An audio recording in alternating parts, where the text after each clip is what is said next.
Welcome back to 360 Sports Network. Tonight we're featuring a roundtable discussion between James Dotson, Alex DeLaverson, and myself, Greg Brachero.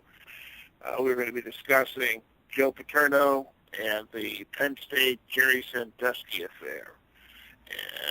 James, you're at the State College right now. What's the mood over there at this time frame?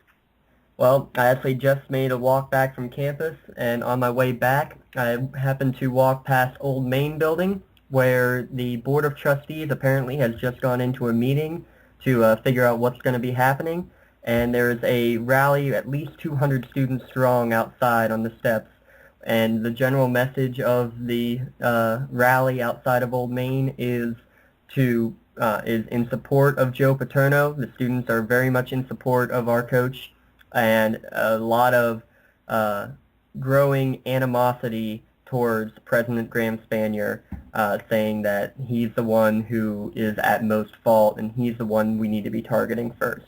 That's the main new message I've been hearing here, the mood for Penn State in the last 48 hours. That's interesting. Alex, as you know, people are sharply split on the issue of whether Joe Paterno should stay or go.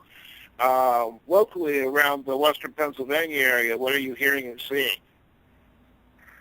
Well, honestly, like you said, it is kind of split. You got a lot of people thinking Joe's got to go. You got other people thinking, innocent until proven guilty. But the feeling around this region is just more of sadness, humiliation, things like that. Of course, the primary focus is of the victims, but there's a lot of Penn State proud and Penn State fans, just like myself, are completely embarrassed with what happened. It's almost like these past few days, you put on Penn State gear, people look at you like you're crazy, like you're an awful person. I even had comments directed towards me. So as far as me and my personal belief, when all the facts are settled, and we know for sure, this is what I have to say.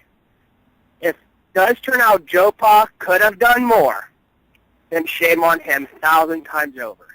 As far as him coaching this Saturday, regardless if he's innocent or guilty, it would probably be in everyone's best interest if he was not in this game. Maybe he should spend more time on these legal issues. I just don't see how he coaches this Saturday, let alone coaches the next few games or even stays the rest of the season. So that's just basically my stance on it. I'm a Joe Paterno fan, but if it does turn out in fact he could have done more, shame on him. Yeah, and in terms of whether he will coach or not, the questions all outside, rallies of students outside of his house, reporters have been asking him, are you still the coach at Penn State? And he could not give an answer, but a young woman with her arm around him said, now is not the time.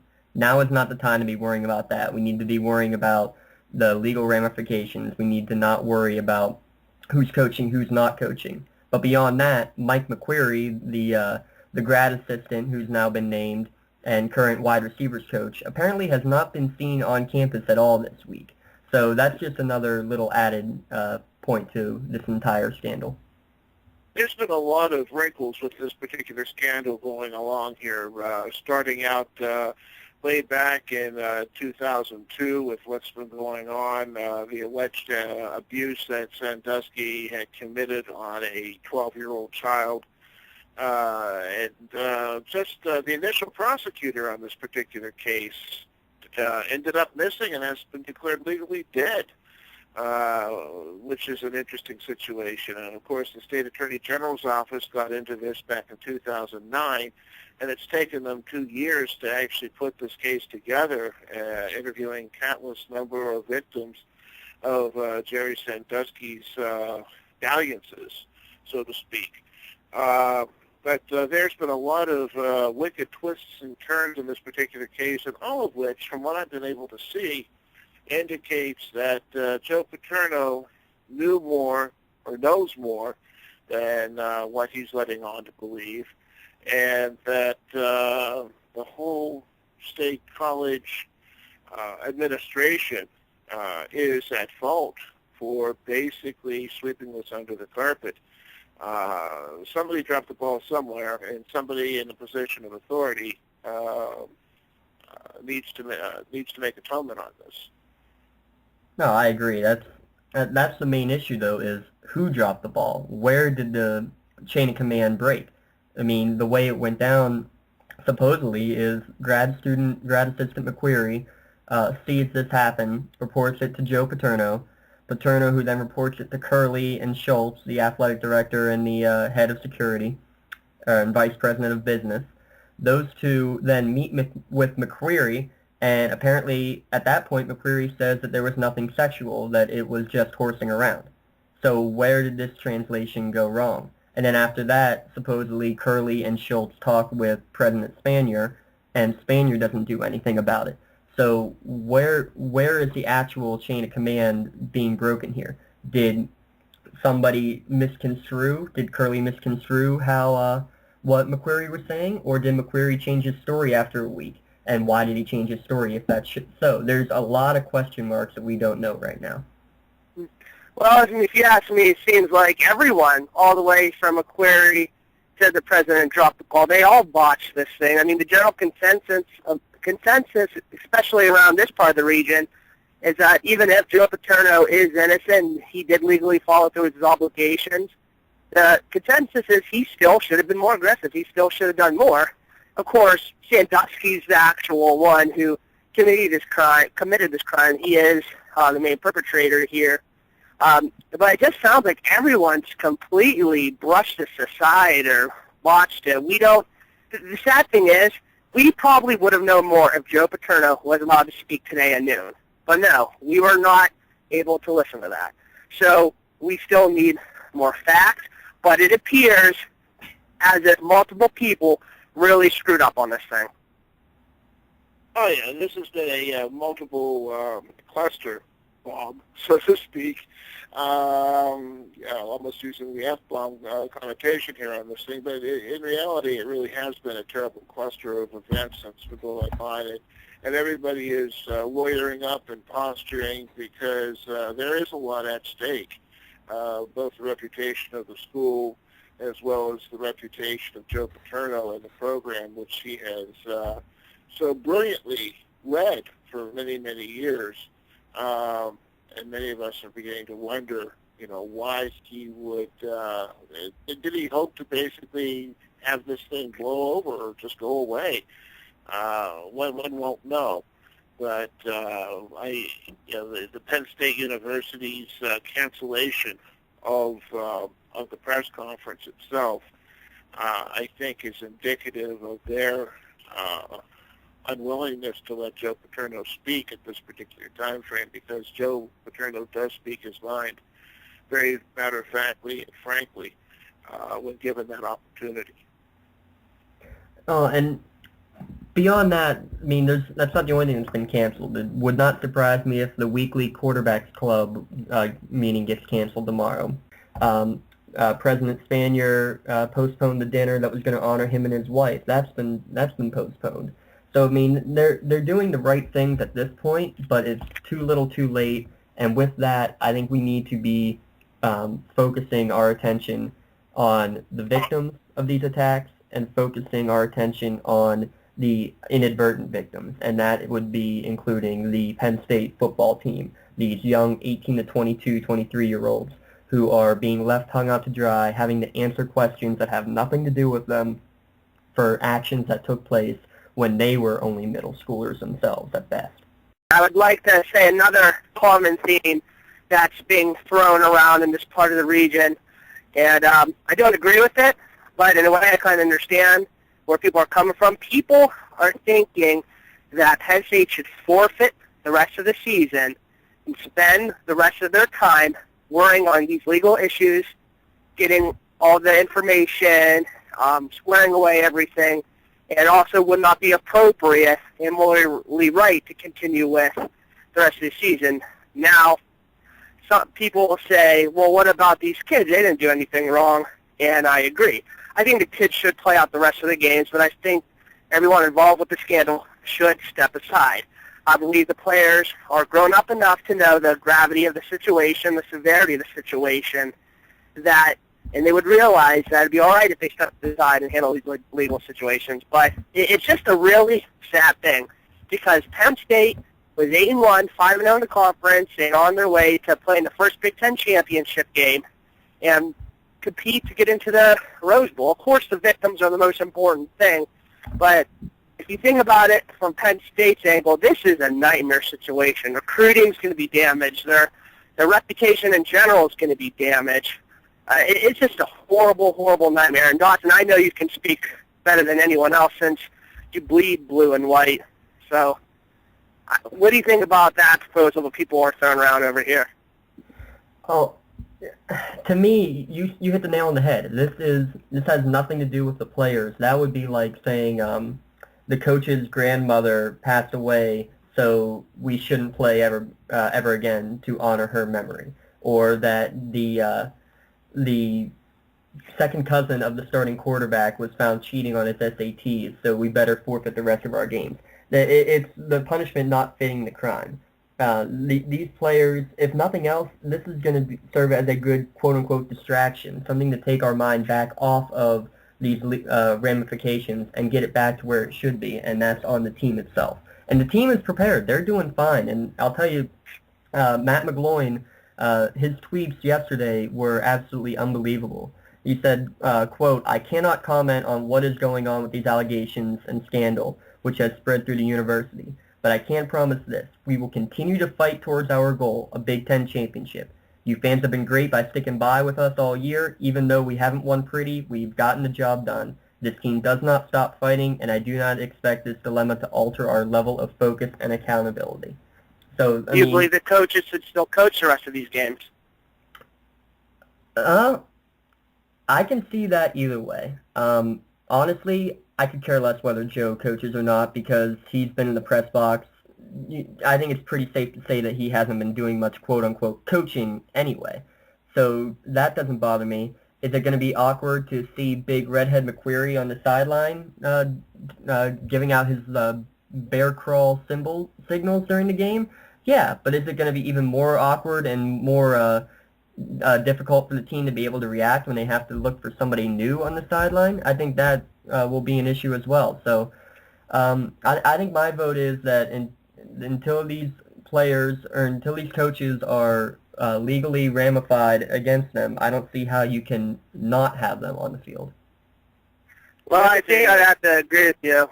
I do believe the players should play these remaining games, although I'm still undecided if the coaches should stay on the sidelines, at least the ones that are involved in this legal process the most, such as McQuarrie and Paterno, not necessarily because they're at fault, but maybe just because it'd be a better idea as a whole.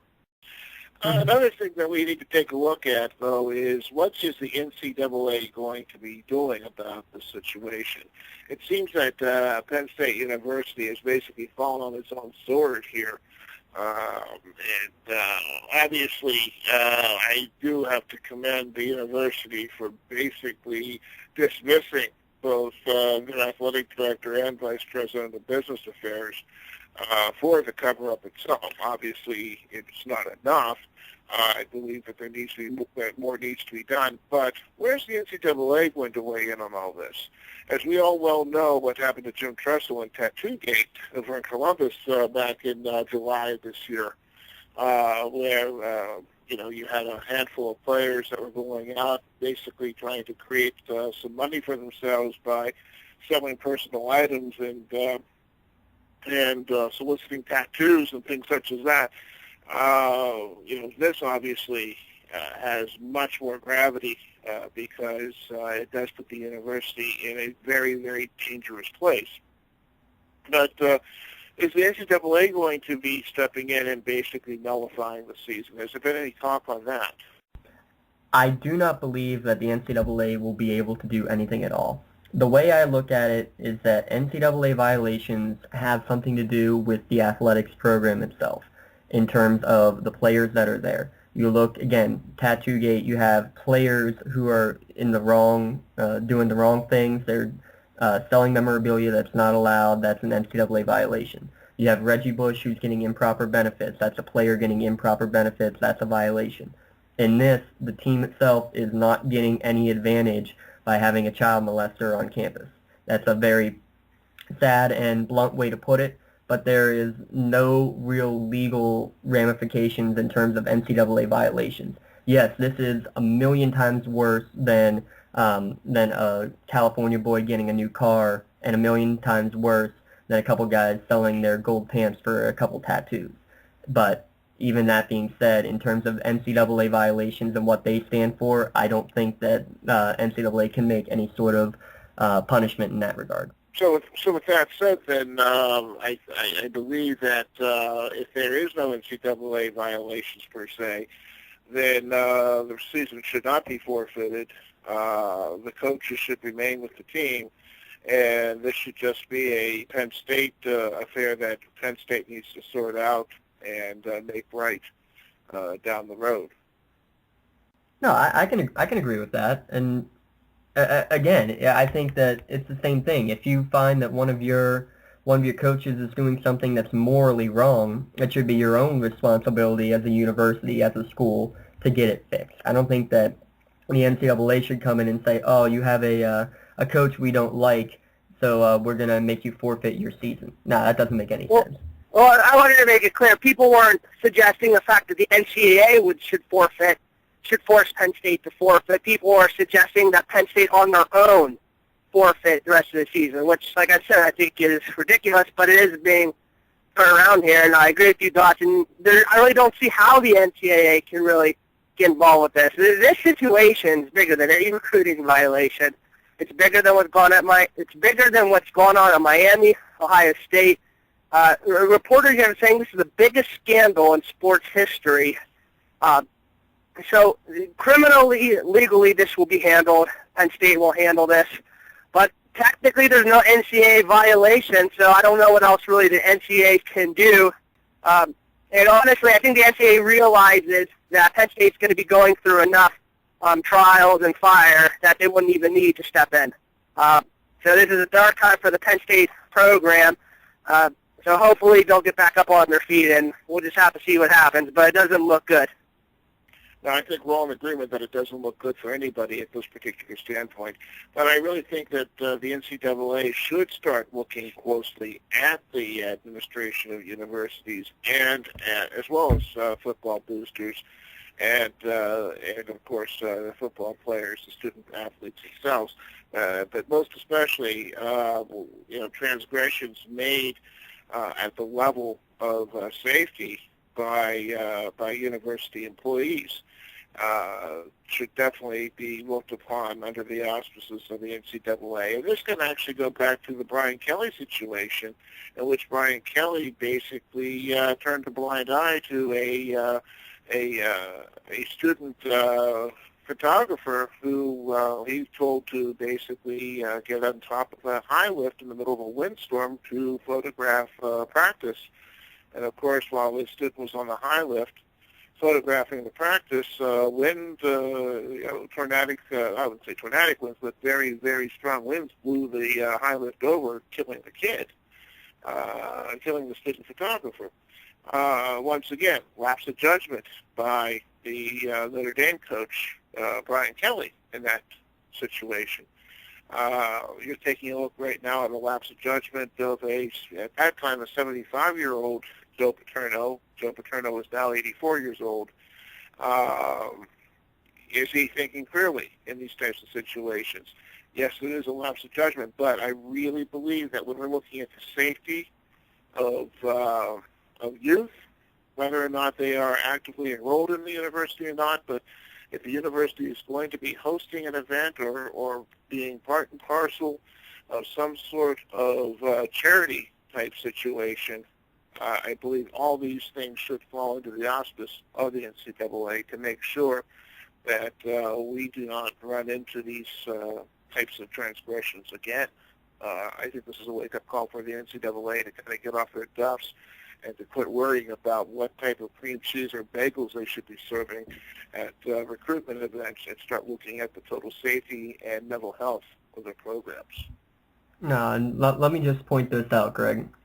Earlier this year, a report came out saying that there are 4 schools that have never had an NCAA violation. I've been saying this all week because it's unbelievably powerful names here.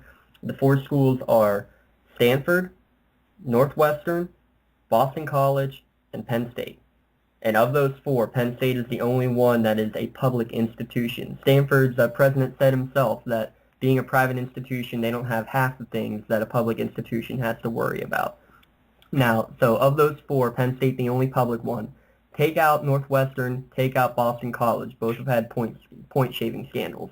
That leaves it just to Penn State and Stanford that have had literally 0 NCAA violations.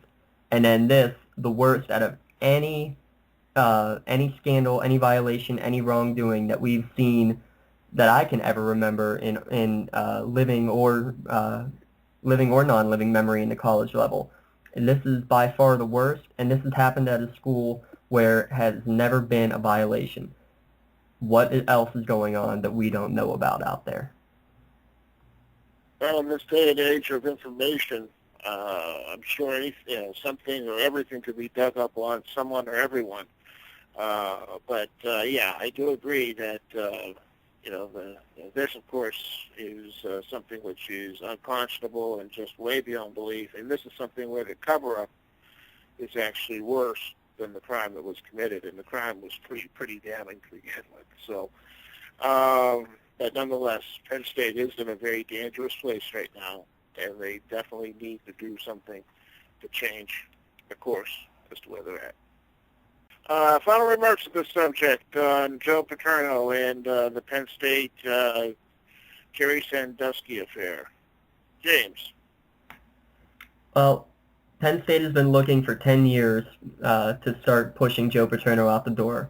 And I hate to say it, but this is the way it's going to have to happen. This is not the way Joe needed to go out, but I'm very sad to say that no matter innocent, guilty, whatever the case is, he's going to be gone, his legacy is going to be tarnished, and that's just a shame. As for the Penn State community, I like where the students are right now. They're trying to organize a Blue Ribbon Week in support of child abuse awareness. So they're going to try to blue out Beaver Stadium in response to all of this while still supporting their team. I like where the students and the university is. And as for the Paterno and administration as a whole, I think the sad and sorry truth is it's going to need to be a complete clean slate in order to maintain for the glory of Penn State. Well, my final thoughts about this whole situation, Joe Paterno, is this: a few bad apples on a tree that shouldn't ruin the whole tree. It doesn't ruin the whole tree, and that applies to Penn State. Penn State's a prestigious university, prestigious athletic program. It is just a darn shame what's happening. Now, I haven't been to Penn State or long, but I already developed a sense of pride and loyalty to my school. That being said, I have always been a Joe Paterno fan. I still am a Joe Paterno fan. And as I said earlier, if it turns out that Joe Paul could have done more, even a lot more, to stop these things from happening, and right now it sure seems like he could have, then shame on him 1,000 times. I'm rooting for him.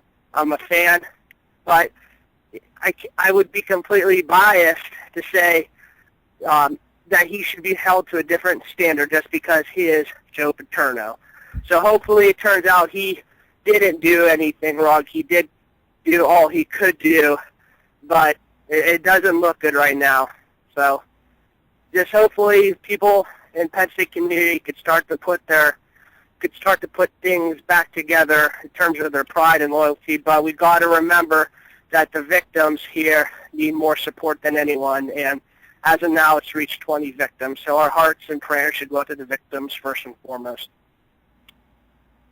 Weighing in on this topic, you have to look at the system. Of course, was flawed at Penn State, and the system, unfortunately, was Joe Paterno. Joe Paterno was and still is the main person at Penn State University. Joe Paterno has a tremendous amount of power because of his celebrity status and because of his legendary status as one of the winningest coaches in collegiate sports.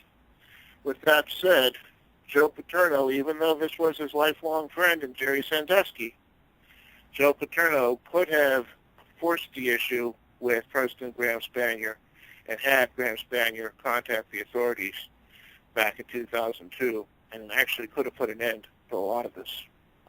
This has been something that was Joe Paterno's undoing, and the university sweeping this under the carpet itself and hoping that it would go away. Let's put it this way, the chickens have come home to roost. We cannot forget, this is not about Joe Paterno.